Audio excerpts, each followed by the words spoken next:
लगाऊं हाजिरी भैया? किसी ने हाँ हाँ, लगानी है? बिल्कुल बिल्कुल, लगाओ लगाओ, आप लगाओ। जैसे बाकी। आपने भूमिका बनाई है, बस उसी संदर्भ में ही आज के श्लोक है। वाह। उन्हीं को ही करते हैं। चालू जी ने जो भजन सुनाया, बस उसी ही संदर्भ में ही अगले श्लोक है। उस वाह। वही मतलब बेस वही जा रहा है। बिल्कुल जी, उसको उसने कितनी सुंदर हर चीज बना दी है, हर चीज। बोलो मेरे सतगुरु महाराज आज की जय। की बोलो जय। बाके बिहारी लाल की की जय। जय। दुगलोड़ी सरकार की जय। जय जी जय। भजमन नारायण नारायण नारायण, श्रीमन नारायण नारायण नारायण, लक्ष्मी नारायण नारायण नारायण, स्वामी नारायण नारायण नारायण। मथुरा में प्रभु जन्म लियो है। मथुरा में प्रभु जन्म लियो है। गोकुल में पग धारायण, हरि हरि गोकुल में पग धारायण, श्रीमन नारायण नारायण नारायण, स्वामी नारायण नारायण नारायण। लुपा के बिहारी लाल की जय। सात संगत जी, चलिए गीता पाठ श्रवण करते हैं। वसुदेव सुतं देवं कंस चाणूरमर्दनम्, देवकी परमानन्दं कृष्णं वन्दे जगद्गुरुम्। कृष्णं वन्दे जगद्गुरुम्। ॐ श्री परमात्मने नमः। श्रीमद्भगवद्गीता अथ नवमोऽध्यायः। प्यारी सात संगत जी, 9वें अध्याय का श्रवण कर रहे हैं। 6 श्लोक हमने श्रवण कर लिए थे। अब उसके आगे 7वें श्लोक में प्रवेश करेंगे। पिछले श्लोक में भगवान ने आकाश और वायु के संदर्भ में हमें समझाया कि बिना कि वायु को आकाश में नित्य स्थित बताने का तात्पर्य यह है कि वायु आकाश से कभी भी अलग हो नहीं सकती। वायु में ये किंचित मात्र भी शक्ति नहीं कि वो आकाश से अलग हो जाए, क्योंकि आकाश के साथ ही नित्य निरंतर उसका घनिष्ठ संबंध बना हुआ है। वायु आकाश का कार्य है और कार्य की कारण ही के साथ अभिन्नता भी है, अर्थात वायु आकाश के अंतर्गत ही रहती है। जहां ब्रह्मांड नहीं, वहां भी वायु घूमती रहती है। ऐसे ही जीवात्मा गतिशील नहीं होता, परंतु जब ये गतिशील प्रकृति के साथ, शरीर के साथ अपनापन, मैं मेरापन कर लेता है, तब शरीर की गति भी इसको अपनी गति दिखने लगती है। इसलिए दूसरे अध्याय में भी 24वें श्लोक में भगवान ने जीवात्मा को नित्य, सर्वगत, अचल, स्थाणु और सनातन बताया, और यहाँ भी शरीर को गतिशील के कारण सर्वगत अर्थात वायु की का स्थान दिया है। अर्थात हम जो है वायु है और परमात्मा आकाश, उनके बिना हमारी स्थिति संभव ही नहीं है।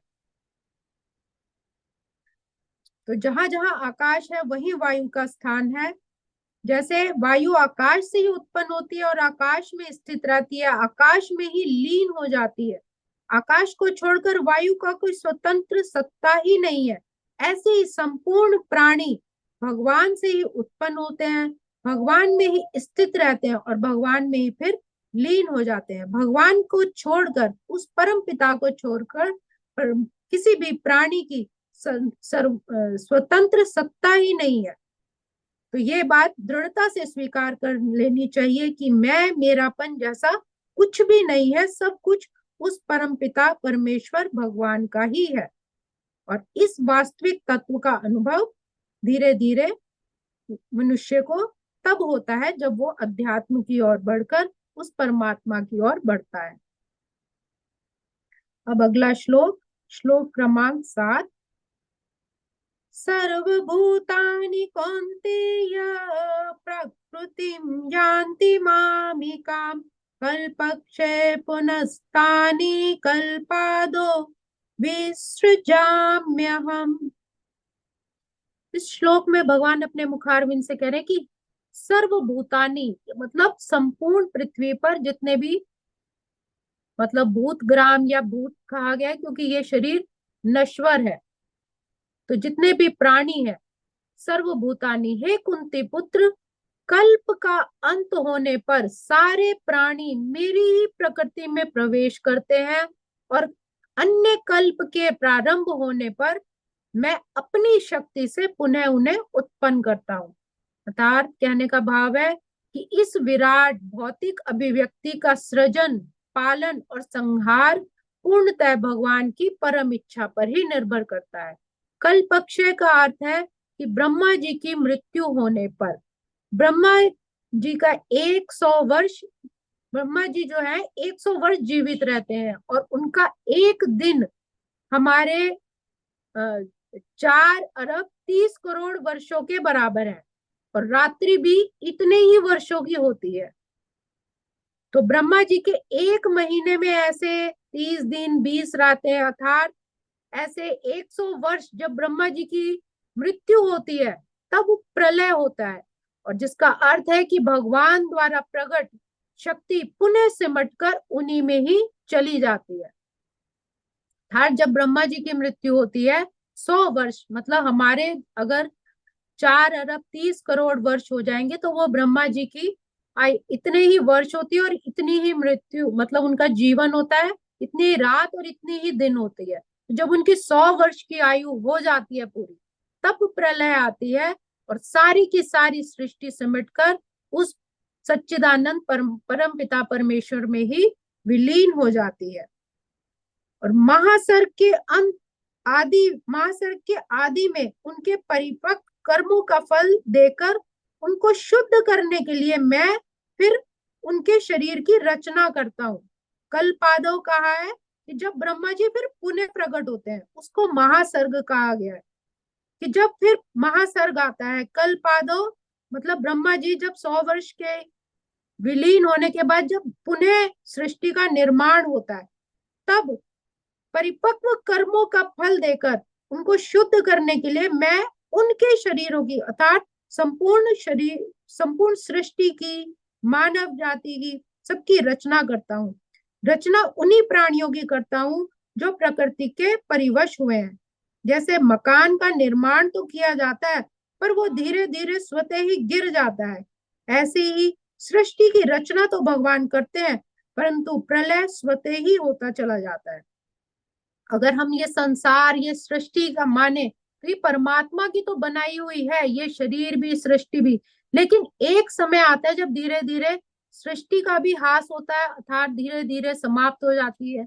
और ऐसे मनुष्य का भी शरीर है, पहले बचपन, फिर पहले जब छोटा होता है बच्चा, उसके बाद बचपन, फिर जवानी, फिर बुढ़ापा और फिर मृत्यु। तो कुछ भी चीज परमानेंट नहीं है। हर वस्तु का, इस संसार का, इस शरीर का की रचना तो भगवान के हाथ में है, लेकिन उसका ह्रास धीरे धीरे स्वतः ही होता है। परंतु जब वह कोई मनुष्य ये कामना करता है, ममता होती है, उसके अंदर आसक्ति होती है, तब वो इस नाशवान शरीर को संसार के साथ अपना संबंध बना लेता है, फिर वह पतन की तरफ जाता है। इसीलिए संत महापुरुष कहते हैं कि संसार में रहो बसो पर फंसो नहीं। इसलिए मनुष्य को अपने विवेक को महत्व देते हुए तत्परता से अपना उत्थान करना चाहिए, अर्थात सब काम करते हुए भी अपने मन को, बुद्धि को, चित्त को परमात्मा में सदैव लगाए रखना चाहिए। अर्थात कामना, ममता, शक्ति को त्याग कर उस परमात्मा के सम्मुख हो जाना चाहिए। आज के श्लोक को हम यही विराम देंगे। ओम श्री कृष्णार्पणमस्तु। हरे नमः, हरे नमः, हरे नमः।